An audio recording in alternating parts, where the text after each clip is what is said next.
Estamos de volta, queridos amigos. Terceiro vídeo aí dessa nossa aula que estamos conversando sobre os bens.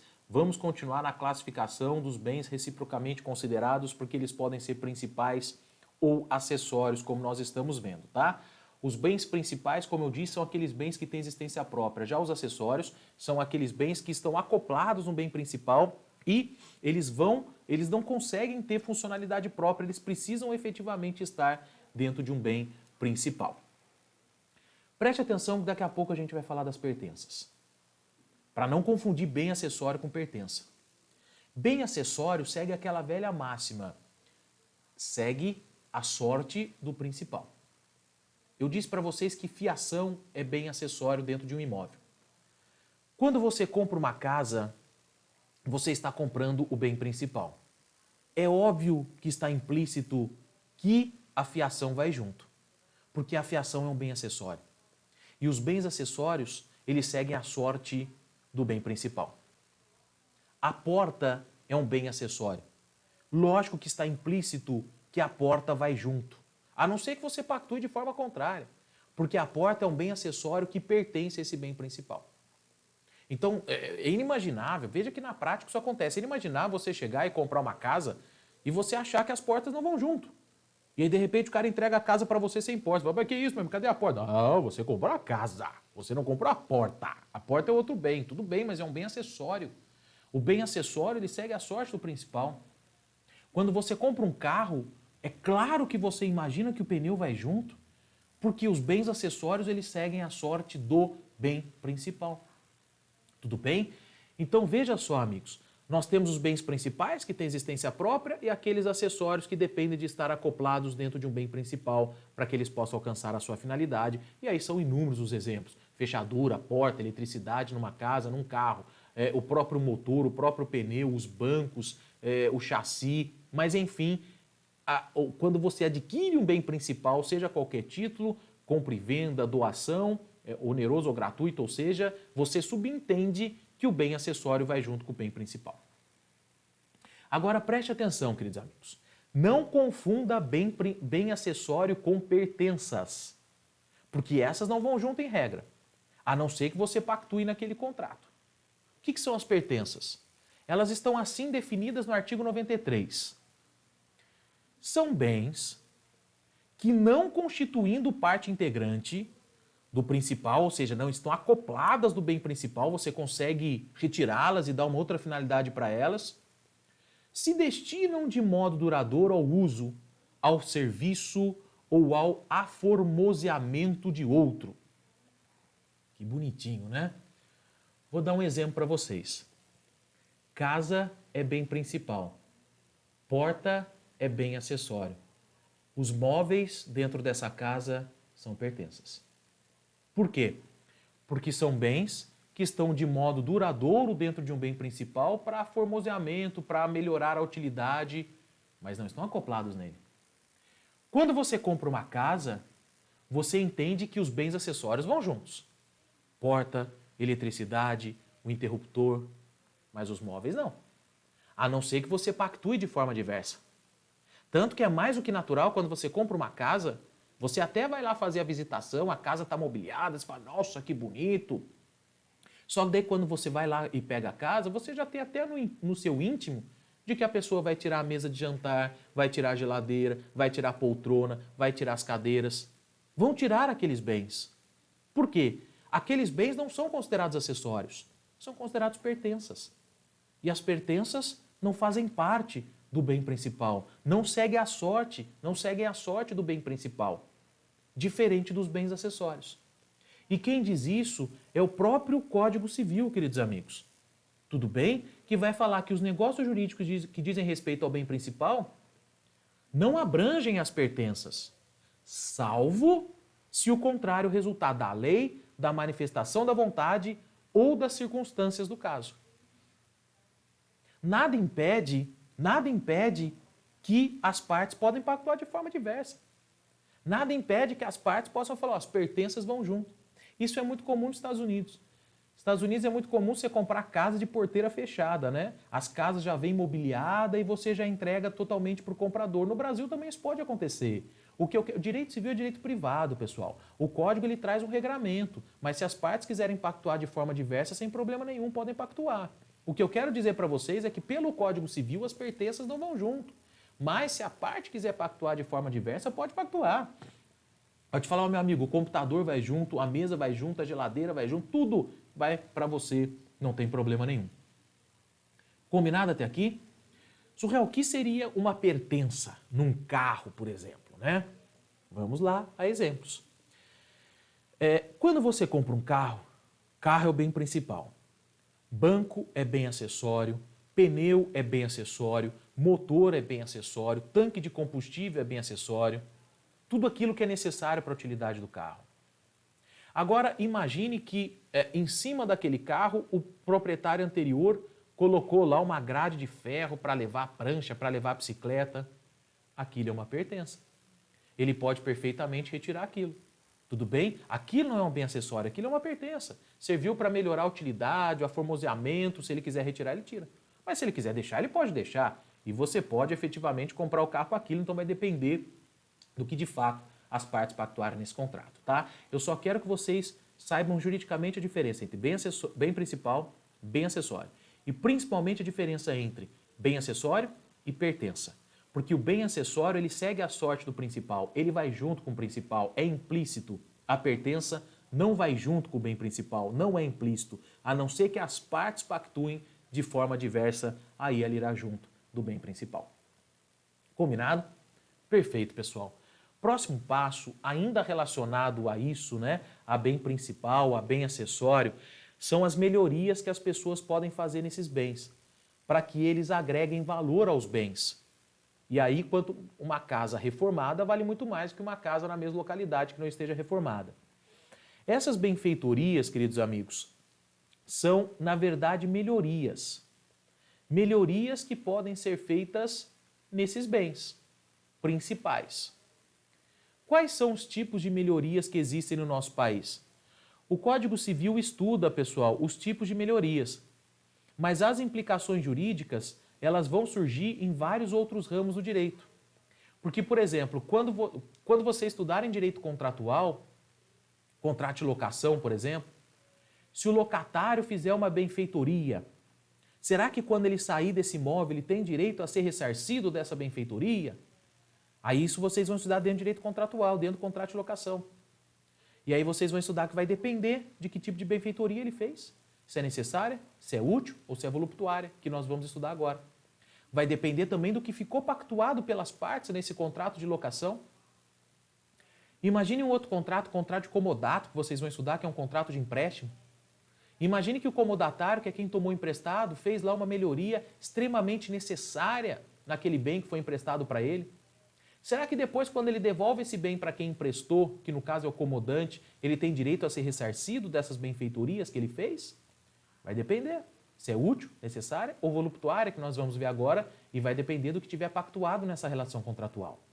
Então veja que a parte geral do Código Civil, ela estuda os tipos de benfeitorias que podem ser feitas dentro de cada bem.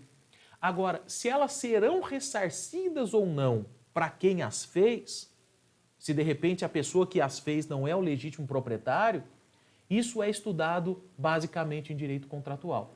Quando você estudar em contrato de locação, contrato de comodato, tudo bem? Até mesmo contrato de compra e venda, se tem as benfeitorias, será que isso pode ser cobrado do comprador? Combinado, queridos amigos? Vamos estudar os tipos de benfeitorias que existem para que vocês possam ver as peculiaridades de cada um.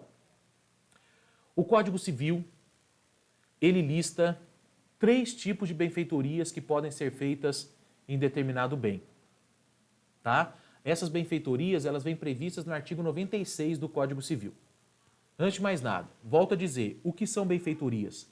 São melhorias que são realizadas em um bem. Elas podem ser classificadas como necessárias. O que seriam as benfeitorias necessárias? São aquelas benfeitorias, pessoal, sem as quais aquele bem não tem utilidade mais. Por isso que vem o nome, necessária. São aquelas benfeitorias que, se você não as fizer, o bem perde a sua utilidade. O bem perde a sua funcionalidade. Então, por exemplo, num carro cujo motor esteja fundido, você precisa arrumar o carro. Isso é uma benfeitoria necessária. Porque se você não retificar o motor, se você não arrumar o motor, não tem carro. Ou seja, ele não tem a sua funcionalidade. Numa casa, se vem um vendaval e destelha a sua casa, você precisa arrumar esse telhado. Arrumar o telhado é uma benfeitoria necessária. Porque se você não faz essa benfeitoria, simplesmente aquela casa não tem utilidade mais. Eu tenho sim, eu boto um guarda-chuva aí, tá tudo certo. Mas o que eu quero dizer é utilidade prática, funcionalidade prática, como uma normalidade de uma casa, não tem mais. Portanto, as benfeitorias necessárias são aquelas que de fato precisam ser feitas, sob pena de inutilidade do bem, sob pena de não ter mais funcionalidade aquele bem. Por isso que se fala, é necessário, eu preciso fazer isso. Tudo bem? Já as benfeitorias úteis, pessoal, e cuidado para não confundir benfeitoria necessária com benfeitoria útil. Benfeitoria útil são aquelas benfeitorias que não precisam ser feitas para a utilidade do bem. O bem, ele continua funcionando, ele continua tendo utilidade independentemente ou não de você fazer aquela benfeitoria. Mas o próprio nome já diz, é uma benfeitoria útil. Por quê? Apesar dela não precisar ser feita, é uma benfeitoria que melhora a utilidade. É uma benfeitoria que melhora a funcionalidade de um bem. Tudo bem até aqui, amigos? Então, olha só, eu vou dar exemplo para vocês, mas a benfeitoria necessária é aquela benfeitoria sem a qual efetivamente o bem não tem mais utilidade. Já a benfeitoria útil é aquela benfeitoria que, em tese, não precisava ser feita, mas uma vez feita, ela aumentou a funcionalidade, ela aumentou a utilidade daquele bem. Vamos a exemplos. Sua casa. Se vier um vendaval e destelha a sua casa, você precisa consertar o telhado dessa casa. O conserto do telhado dessa casa é considerado uma benfeitoria necessária. Tudo bem? Agora, quando você coloca cerca elétrica no muro da sua casa, isso não é uma benfeitoria necessária. Porque sem cerca, estamos no Brasil, sei disso, pessoal, mas mesmo assim, né, não é uma benfeitoria necessária. Porque a sua casa continuaria tendo utilidade, que é fim de moradia, tendo ou não cerca elétrica. Mas é inegável que quando você coloca uma cerca elétrica na sua casa, você melhora a segurança da sua casa. Você melhora a utilidade da sua casa. Você tem mais privacidade, você tem mais segurança. Então, colocar cerca elétrica não é uma benfeitoria necessária, mas é uma benfeitoria útil. Entenderam a diferença? Por quê? Porque não precisava colocar. Você moraria na casa do mesmo jeito, mas colocando, você melhorou a utilidade da coisa. Combinado até aqui, queridos amigos? Então, a benfeitoria útil, ela vai no sentido de melhorar a utilidade daquela coisa. Quer um outro exemplo? Se você constrói uma piscina dentro de uma casa, benfeitoria útil. Por quê? Não era necessário. Todo mundo consegue viver numa casa sem piscina. Mas, a partir do momento que você constrói uma piscina dentro de uma casa, aquilo é uma benfeitoria útil. Porque você está melhorando a utilidade daquela coisa, você está melhorando a utilidade daquele bem. Dentro de um computador, pessoal, seu computador está funcionando. Só que daí você coloca uma placa de SSD ou mais memória nele, tudo isso é benfeitoria útil. Seu computador estava funcionando, ele teria utilidade, mas a partir do momento que você incrementa e coloca esses bens nele, você está melhorando, tá, mas não melhorando efetivamente porque precisava, mas você está melhorando a utilidade dessa coisa. Combinado até aqui? Perfeito, amigos? Então, benfeitorias necessárias são aquelas sem as quais o bem perde a sua utilidade. Benfeitorias úteis são aquelas que tecnicamente não precisam ser feitas, mas, uma vez realizadas, melhoram a funcionalidade, melhoram a utilidade da coisa. E, por fim, existem as chamadas benfeitorias voluptuárias. O que seriam essas? É a famosa mera perfumaria. Benfeitoria voluptuária é aquela benfeitoria que não precisava ser feita, então não é necessária, e mesmo feita, não melhora em nada a funcionalidade, não melhora em nada a utilização da coisa. As benfeitorias voluptuárias também são consideradas benfeitorias de mera estética, de mera beleza, de mera, vamos assim dizer, perfumaria. São benfeitorias que a pessoa faz, que até muda o visual, fica mais bonito, mas não era necessário e também não era útil. Ou seja, não melhorou a utilidade da coisa. Exemplo. Imagine que você alugue uma casa e você fale assim, o muro, eu não gostei dessa cor. Eu vou pintar agora de uma outra cor, vou pintar de azul. Você vai lá e pinta o muro. Para você ficou mais bonito. Você fez uma benfeitoria? Fez. Necessária? Não. Útil? Muito menos. Porque qual que é a diferença do muro ser bege ou azul, pessoal? Em termos funcionais que eu quero dizer. Em termos de utilidade daquele muro que eu quero dizer, nenhuma. Mas você foi lá e fez. Beleza, sua benfeitoria voluptuária. O problema é seu. Vocês vão, não o problema é seu, mas vocês vão ver que o direito contratual, principalmente locação, ele vai falar que as benfeitorias voluptuárias não são ressarcidas. A não ser que o próprio proprietário queira ressarcir para o locatário, porque você que quis fazer, amigo. É de mero embelezamento, é mera perfumaria, por isso que são classificadas como voluptuárias. Tudo bem até aqui, queridos amigos? Outros exemplos aí de benfeitorias voluptuárias. De repente você fala, eu não gosto dessa fechadura da minha porta, eu vou trocar por uma outra. E a fechadura está funcionando perfeita. Se a porta não tem fechadura e você coloca nela, é diferente, pessoal. Mas estou falando que já tem uma fechadura, está funcionando perfeitamente, você não gosta do design dela. Aí você tira e coloca uma outra. Isso é benfeitoria voluptuária. Combinado até aqui? Então veja, essas são as 3 modalidades de benfeitorias que podem ser feitas dentro de determinados bens. Elas podem ser necessárias, elas podem ser úteis, elas podem ser voluptuárias. Quando vocês chegarem na parte do direito contratual, vocês vão ver como elas são extremamente necessárias. São importantes. Por quê? Se for uma benfeitoria necessária, a gente vai ver que, por regra, ela tem que ser ressarcida para quem a fez. Se for uma benfeitoria útil, a gente vai ver que, em regra, vai depender da vontade das partes. Já se for uma benfeitoria voluptuária, em regra, elas não são ressarcidas, a não ser que as partes pactuem de forma contrária. Então veja como esse ponto influencia outras partes do direito civil. Combinado até aqui, queridos amigos? Maravilha?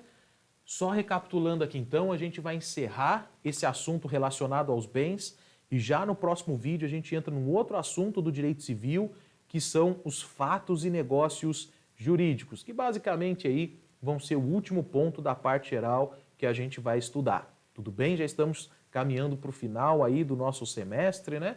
E aí a gente já entra basicamente no último ponto. Mas, sobre os bens, nós estudamos as características que eles possuem e agora nós estudamos as classificações, tá? Móveis, imóveis, fungíveis, infungíveis, consumíveis ou não, divisíveis ou não, singulares ou coletivos, principais acessórios de direito público ou de direito privado. Volto a dizer, pessoal, se você perdeu algum vídeo aí, eu deixei aberto lá no seu sistema do AVE, então volte lá para que você possa assistir os vídeos, porque um é sequência do outro, tá? De repente perdeu uma aula ou outra, só perdi a aula da semana passada. Aqui a gente está na continuidade dos bens, então é importante que você estude desde o início, estude também domicílio, que foram aulas que a gente gravou e deixou à sua disposição lá no AVA. Combinado? Com relação às provas, pessoal, vocês fizeram a prova aí semana passada, né? E eu deixei disponibilizado já para vocês a nota.